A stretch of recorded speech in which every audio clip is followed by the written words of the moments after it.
Good day, everyone, and welcome to the Culturally Responsive Counselor. My name is Kindall Tyson, and I am the owner of Aspire Counseling and Wellness Center and the creator of the Culturally Responsive Counselor live show. Here, we understand the importance of connection, compassion, and culture and their impacts on providing equitable support to students and community members at large. We vow to uplift the voices and experiences of helping professionals doing good work. And today we have an outstanding guest that is near to my heart, my mother, Chris Tyson. Welcome to the show, mother. Well, thank you, Kendall. I'm excited to be on your live show. I wouldn't have it no other way. Okay, well, I appreciate you. So to get us started, I like to offer my guests an opportunity to give us an elevator pitch of who they are and like some of the, well, I wouldn't say the work that you do because we'll get into that. Just tell us a bit about you to get the conversation going. Well, elevator pitch. I am Chris Tyson. I am the real deal. There's only one like me. Okay. I'm uniquely and created and designed by God. And I am your mother. I am the mother of two daughters, Kendall and Cleo, and I'm married to my high school sweetheart, Philip Tyson, of 47 years, and I am a proud Mimi with three wonderful granddaughters, Naomi, Imani, and Trinity. I have a wonderful son-in-law, Dane Van Buren. You all, I'm so happy. I'm blessed. I'm blessed. I am an educator from birth to death. I'm an educator, and I'm truly a community activist. I get involved in the community, and above all, I am an ambassador for Christ. I have been called. I have been chosen to minister to God's people. I have been called and chosen to make an impact in the kingdom. And I do that by my lifestyle. My lifestyle is the billboard. And that's what he wants us to do, to be a walking epistle, known and read of people. So what I live, what I speak of, I live. And I'm so blessed.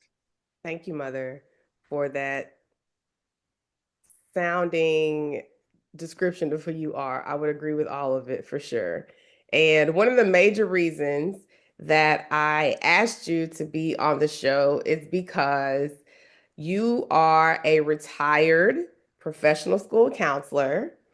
And you know that we focus heavily on interviewing and highlighting the experiences, professional and personal, of helping professionals, especially in education. How long did you work in education and how long were you a counselor? Well, I worked in education before I retired. My service record consisted of 32 years of experience. And if I analyze those 32 years, the first 14 years of my career, I was an intermediate physical education teacher coach. I taught PE, I taught health for 14 wonderful years, and I've encountered all types of wonderful students, and I have connections and a wonderful rapport with my students today. So my first 14 years were in PE, and from during that time, I was always told, Miss Tyson, you need to be a counselor because I love I was the kids' mama at school. I was hyped up. I was a motivator. I loved it. I loved it. I had a recognized program. And then I eventually became a school counselor. And from my first 14 years, they were in Willis ISD. And the colors were purple and white. And I have a lot of students that came through my PE program, and one in particular is definitely Michael Bishop. I was his teacher, and Michael and I have a relationship to this day. He's just one of many, but we stay connected to Michael. But I have to catch him with a rope. And from there, I had 14 years in 18. I had 14 years in Willis, and then I went to Navasota ISD, where my counseling career just it was instituted. I would say that. I was catapulted into the counseling realm there in Navasota for 14 wonderful years. 18. Now, 14 years in Navasota. Let me tell you about. You were a counselor for 18 years. Yes, Kindall, but I was in Willis, Navasota for 14, and then from Navasota I came to Huntsville ISD for 4 additional years. Oh, I So forgot about so it. yes, my love, let me tell my story. So I was a counselor for 18 years, and I have a wonderful rapport with my students in Navasota. I have many of them on my phone on my phone dial. So I love counseling, and I'm so glad that I had the experience to work in three individual districts, and they all work differently. And in each time of my life, I was a different person. I was a different person. I was in a different season. So my delivery of service was different. The information I brought to the children was different, but yet they were all impactful. They are impactful to this day. When I see students, they tell me, Miss Tyson, what you did for us as a counselor. So that just makes it so significant that my desire as a counselor was not to make a difference. I wanted to make an impact, a lasting impact. And with the grace of God, I have done that wherever I go. Thank you. I am curious about you sharing that you worked in three different, locations as your career evolved, as your career is still evolving, even as a retired professional. And you know that I'm a counselor as well. I'm a professional school counselor as well, licensed psychotherapist. And you are aware of like the things that are happening in Texas and the conversations that I've had with you over the years as it relates to counseling. And I'm curious to know from your perspective, what are some shifts that you've noticed in counseling from when you were working specifically as a counselor to some of the things that you notice are happening now? Well, if I reflect back, counseling back then for me was extremely comprehensive. I was an intermediate counselor, then a secondary counselor. And at each grade level, at each position, it was different. My greatest joy was intermediate counseling because at that time I was able to go into the classrooms and do classroom guidance units, which I love, and they are still critical today. Is to do upbringing, to bring upbeat, positive, invigorating counseling sessions, group group lessons in the classroom. That is still critical today. Now, I'm not sure what's going on in the elementary realm, but currently I'm in the secondary realm. And counselors today at the high school, their main focus is on credit recovery. That's what they do. But see, having the exposure with both, I see that I was more beneficial. I made the impact at the intermediate grades. I was the sixth grade counselor, a fifth grade counselor, and a fourth grade counselor. And with that, I had a motivational program. I was always motivating kids. Every 6 weeks, we do a motivational program. I forgot the name of it back then, but it's about you having teaching kids about responsibility, about being punctual, being prepared, being ready, and every kid could recite it. So And social emotional skills. one of my favorite things was during one of my sessions, it was designed to build self-esteem, and I would have the kids reciting that I am somebody. I would give them that they're intelligent, they're powerful, that they're creative. Oh, I had all these things going on with my students, and today when I see my kids from Navasota, they remind me of those things. So yes, how did it shift? I think now I see counseling is not as personal, it's not as intimate to me in the school system, because back then that counselors did everything. Counselors were testing coordinators. We did all the testing. I mean, I did We, that too. we did the testing. We Like, did the master scheduling, grades. I was responsible for in Navasota when I was the intermediate counselor. I created the master schedule for the school. So how is that more personal? Because to me, that sounds like more administrative work that should not be the counselor's responsibility. Well, at that time it was, but I got to know the kids. I knew everything. See, I knew the kids by total aspect. It was holistic. I knew their schedule. I knew their numbers, so I knew what they thought. I knew where they were. All those were good. But today, I can see in especially the secondary, you have what I see now. Counselors are more their responsibilities are more streamlined now. They're more linear. They most of them just focus on per se the critics for the students, getting to know them, using the QR codes to come and see the counselor. Well, we didn't have QR codes back then. I was the QR code.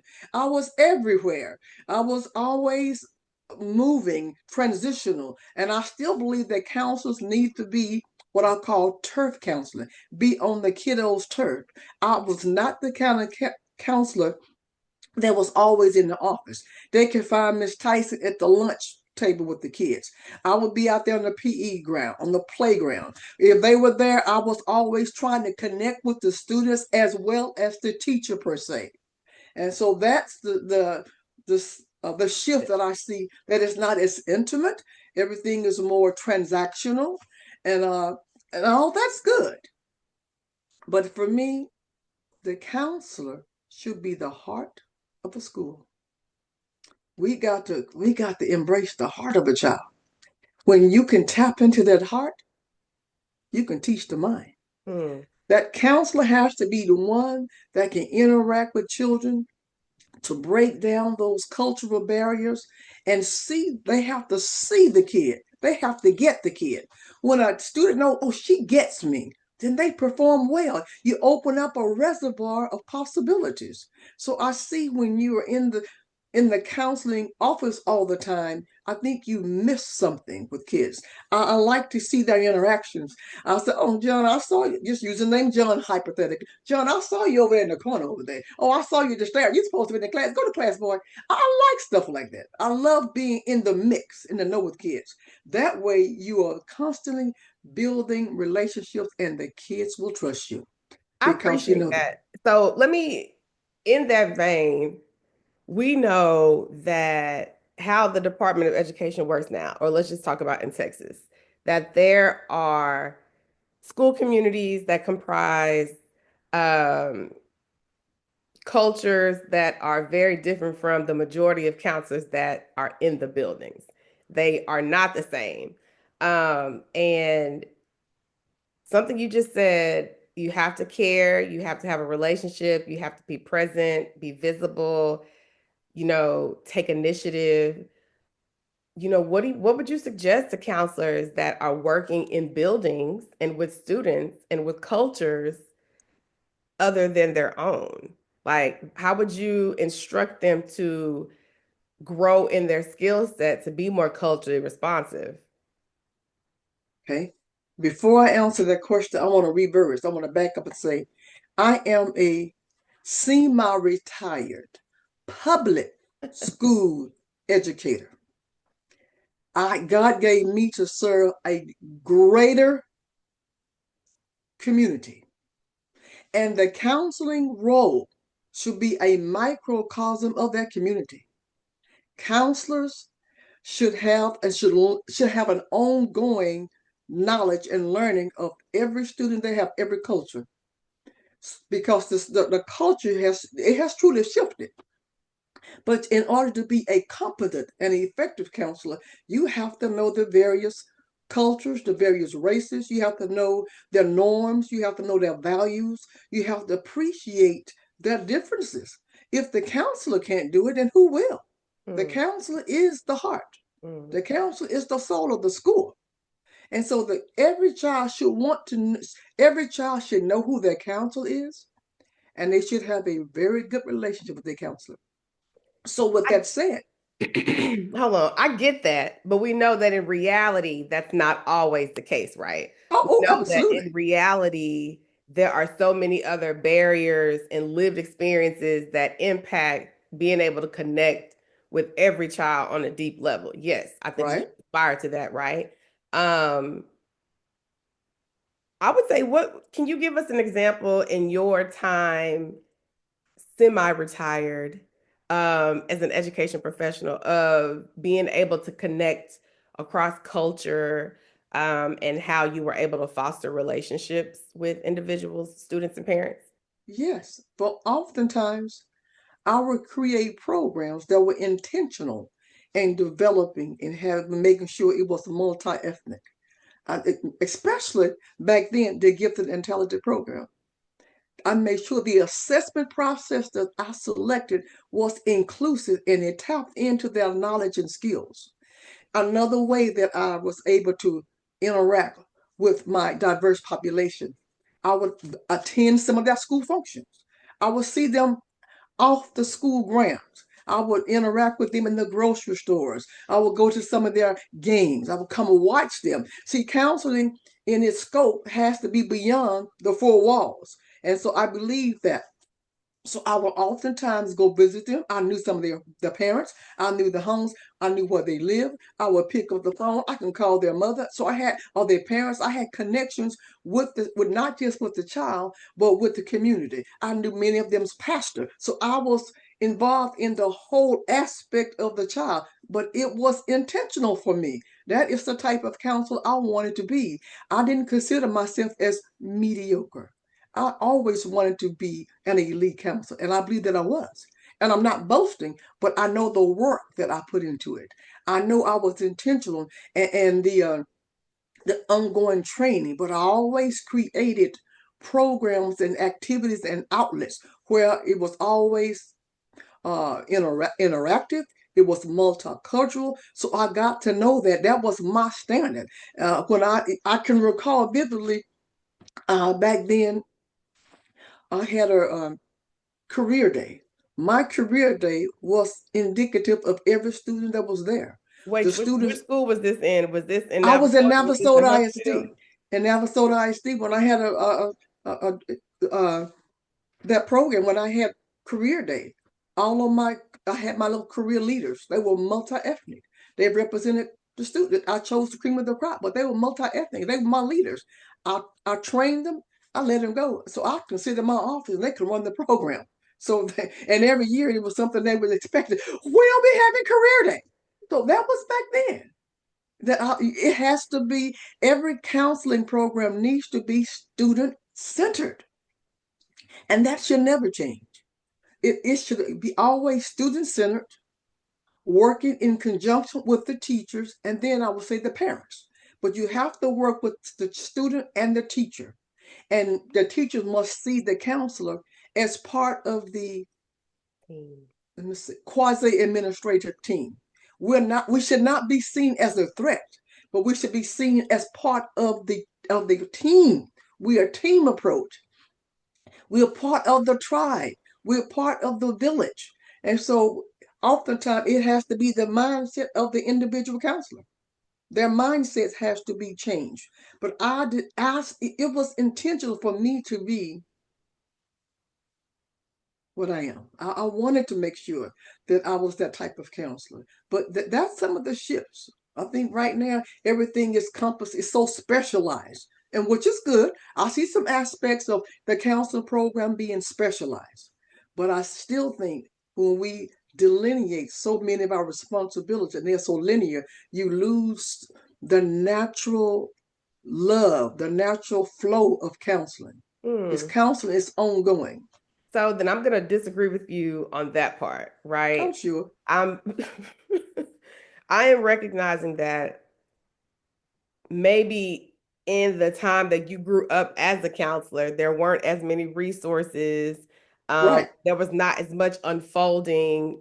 Some of the laws weren't in place, things that we have now. Funding wasn't secured. Things were still evolving and growing, right? So now I would say I noticed that counseling in a public education sense has not evolved in a way that counselors do more counseling and less administrative work. Like, I don't know many counselors that get into the field to do testing. I did testing in sci You can be good at something and not like it, right? I don't know many counselors that get into the field to do 504, right? Even though it allows us to get to know students to help marginalized communities that need additional support, we work in conjunction with them. Um, a lot of counselors that I know right now, domestic and international, want to do more of what you've described that you've been able to do, more programming, more community outreach, more connecting with students, groups in the schools, and with the way counseling is structured. And I've only worked as a counselor in middle schools and high schools. It's it's different. It varies. I think that there's more counseling, one-on-one touching students and connecting with students in a middle school setting because they absolutely need it, especially in elementary, than there is in a high school atmosphere because of the nature of graduation. It's a high testing environment and things of that nature. But I still believe counseling in Texas is not fully invested in, so we aren't fully capable of doing the work in a way that we know we really could. Yes, I agree with that. But I forgot one critical aspect. When in Navasota, I was the sole counselor responsible for the entire comprehensive counseling program. So I created everything that I wanted to do. I created those programs that were tailor fit for those grade levels. So that was only one person I had to answer to. That was me. Right, Besides, so I was able to do all those things. But as they maneuver from different grade level to middle school, you will have more than one counselor. So the responsibilities does change. They do shift. They definitely, and they have to, because the focus is different. right, Yes, and in middle school, you began to set your goals for the next grade level. So all those things, it's different. I agree, okay, but it's important for us to have advocates right, in our legislature right, that see counseling and teachers, educators, period, right, as the strength of the community. We right, need educators who advocate for public schools and for teachers and counselors that deliver services. More so now than then. right. Our kids need a mental health counselor. And That I is will more so. add, we need people and educators that not only advocate, but vote for people Yes. that are going to represent us and vote accordingly as it relates to strengthening public education and not dismantling public education. I think that's a debate for another day, though. So, briefly, I want you to share what would you say are 3 to 5 characteristics of impactful counselors? 3 to 5 characteristics of impactful counselors Look at your is notes, first. mother. Look at your notes. Oh, I'm speaking from my heart. Oh, First is to be true to thy own self. Know who you are as a counselor or therapist and know your strengths, your limitations, and know your vision. That is number one. You have to know where you're headed or where you want to go. Another characteristic of an effective counselor is to have an open mind, to be willing to vacillate. You must be in a position, what's the word I'm looking for? Be adaptable. flexible. When you Right. flexible and adaptable. Because when you are flexible and you can adapt to multiple environments, multiple situations, you will not only survive, you will thrive. You will thrive. And a third characteristic is, as a counselor, is to be. It's important to be positive, and it's important to see the people that you work with and recognize that as a counselor or a therapist, there's room at the table for everyone. The mindset has to be changed, but everyone's mindset is not that way. Know your mindset, know your scope and sequence in your regarding yourself, and be willing to step out and rock the boat. Be Yes. willing to step out and challenge authority. Be willing to step out and speak your truth. And with your truth is your documentation. Your truth lies in the proof of your abilities with your students.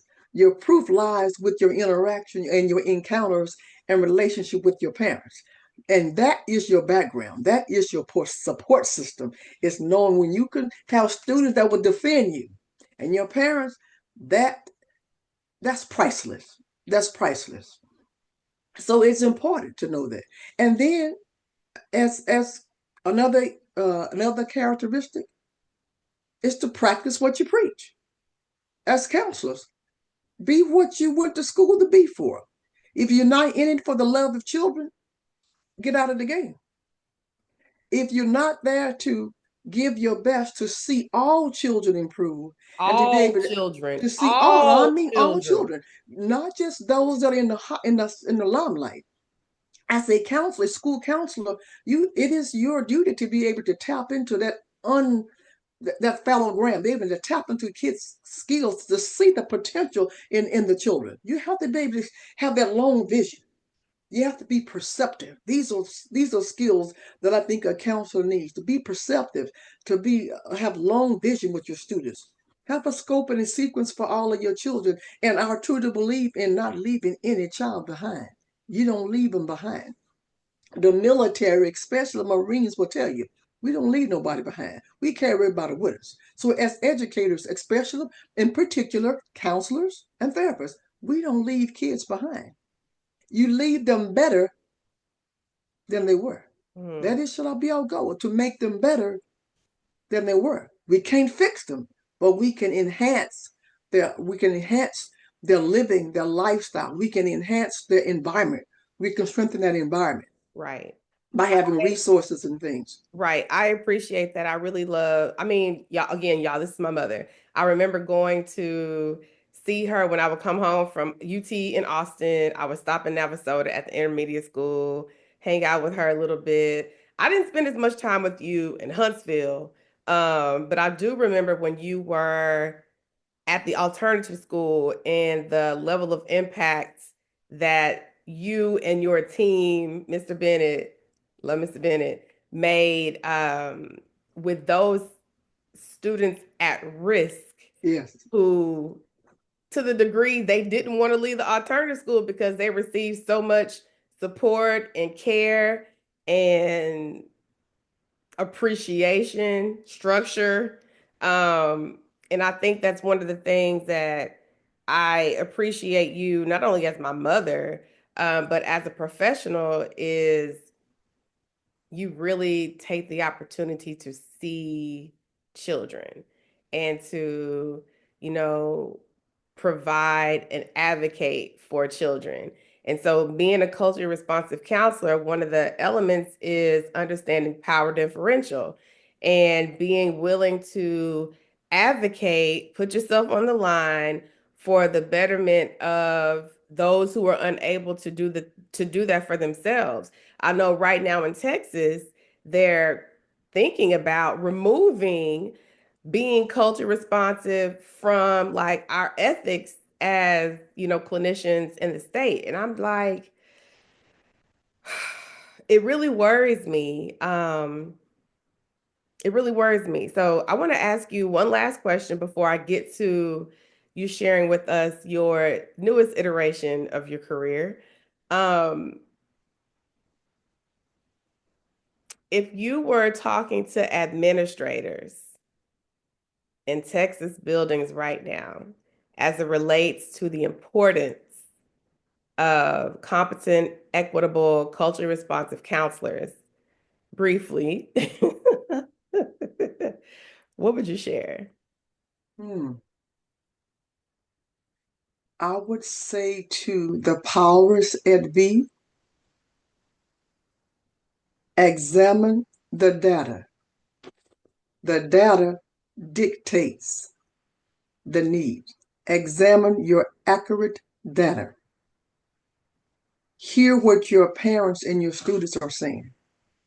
If they would actually do that and know what the building principals see, because oftentimes sitting behind the desk You don't know what the real world is. You only get a limited view.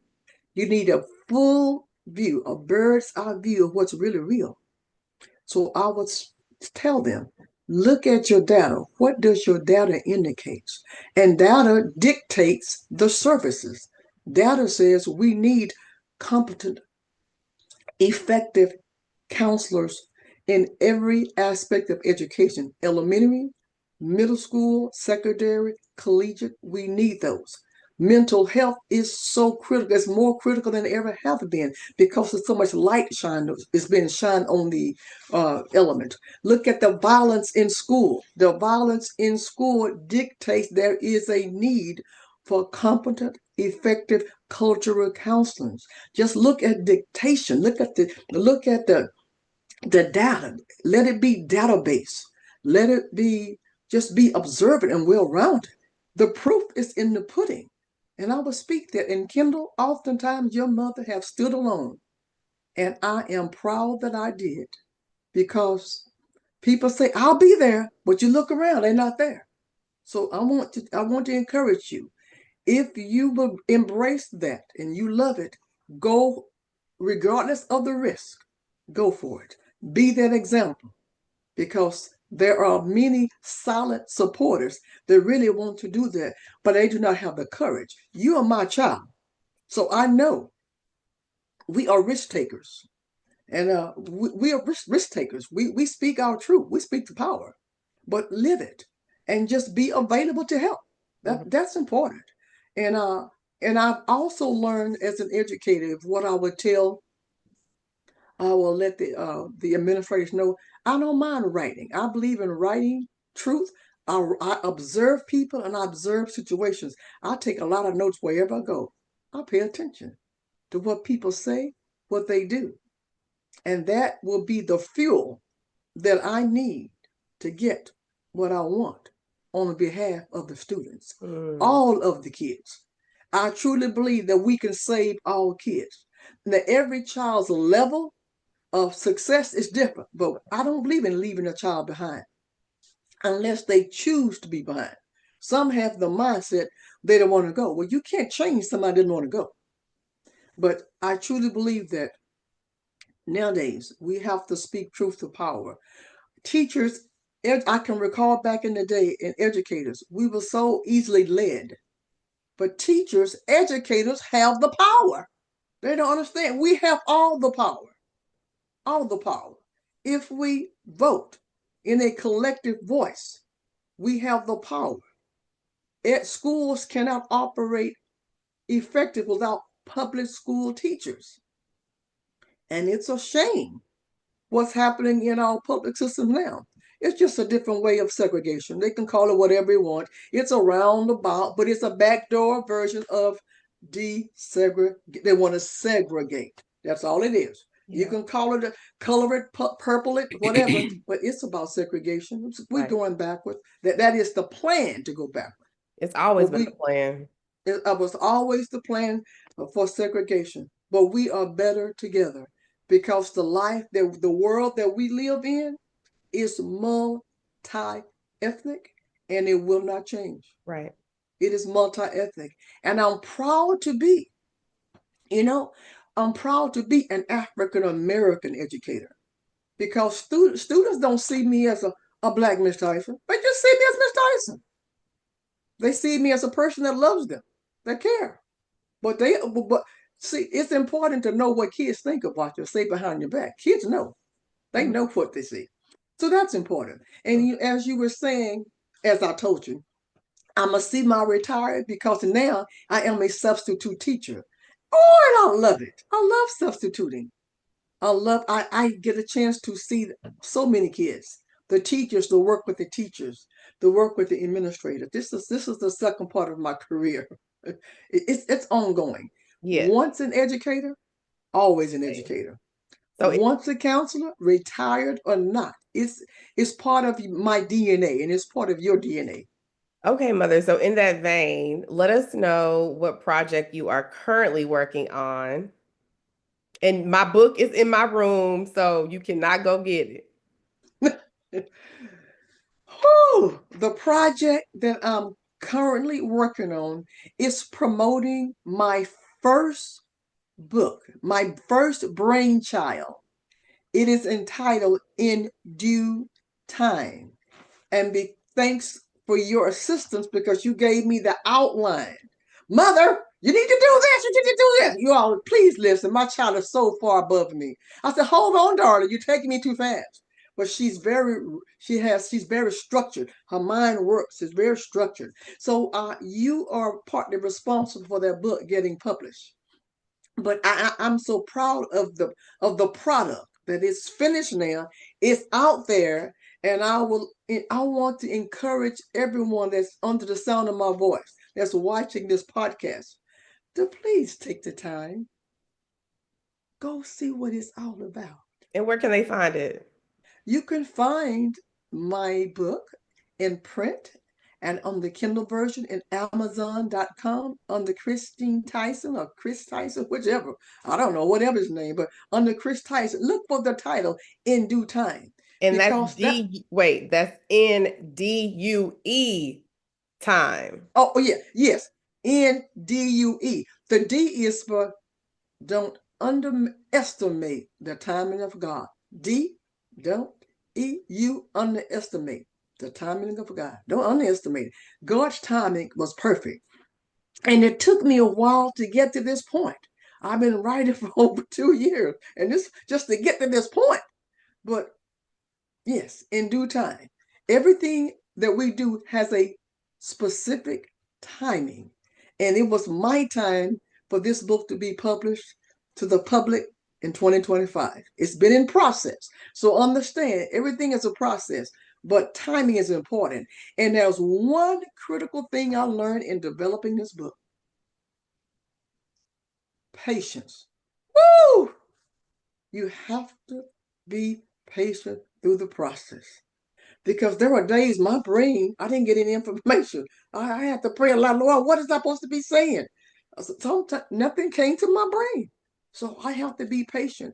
And I wanted to produce relevant content to the readers. I wanted to produce stories that I encountered. They're not made up. These are things that I went through. And you know as well, I am a Bible scholar. I'll read the Bible practically every day. I could read it all day long, but I know I got to live. And I got to get do housework. Sometimes I'm reading the Bible, and before Daddy comes, I'll go put it up and get the house done. Pretend like I finished up, like I'm tired. He already knows. I know what you've been doing. Chris, you've been reading that Bible. But yes, I love it. But that was my source. That's my inspiration. And it is the foundation of everything I do. And with the book in due time, it is designed, it's a tool, but it's to encourage every one of them that you can increase your faith through reading this book, that you can draw closer to God by reading this book, for you to step out of your comfort zone. That's important, to step out of your comfort zone. And I've stepped out of my comfort zone, and I'm learning that, oh, that's a whole world of possibilities out there. And I'm enjoying it. I'm enjoying what's going on. And my book will, it's good, it will be a good success. I've It will already be. told you that it is successful for the simple fact that it exists. Yes, you told me that. And I believe that. Yes, I do. And I want to say thank you to all of you all who have purchased my book in due time. And upon completion, please give me some feedback. I would like to know what you think about it. And what do you suggest I could do with my next book? What are Constructive your ideas? feedback. Please provide her 5 stars if you feel she earned it, and I think she did, and constructive feedback, please. Right, right, right. Well, Exactly. mother and Miss Tyson and author, I am grateful for you deciding and agreeing to come on the culturally responsive counselor. I know that you were a bit nervous, but you just show up as yourself and we all, follow along. I appreciate your wisdom. I appreciate your willingness to do new things. And for everyone that's watching, I hope that you have learned and gleaned some important gems that you can make practical and applicable in your professional and personal life. And please share this episode in your communities of influence, and stay tuned for our next episode of the Culturally Responsive Counselor. And with that, yes, Mother, Kindle, before I go, I thought I wanted to still share this briefly. briefly. One of my most greatest accomplishments as a counselor was in 2002. I was chosen as the Rosine Fleming Outstanding Intermediate School Counselor for Texas Counselor Association. And I meant to tell you that. That was profound. Yes. And Congratulations. I'm pleased to know that. Yes. I wanted y'all to know.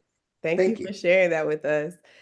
With that, we are going to say thank you, Miss Tyson, Mother, You're for welcome. being on the show. And thank you for everyone for spending this time with us today. Stay tuned, and we'll include in the show notes how to purchase her book in due time, DUE time, and provide you more information on how you can follow Miss Tyson's journey and her continual evolution as a scholar and educator. Thank you Thank all you. and reclaim your mental health today. Bye. Bye bye.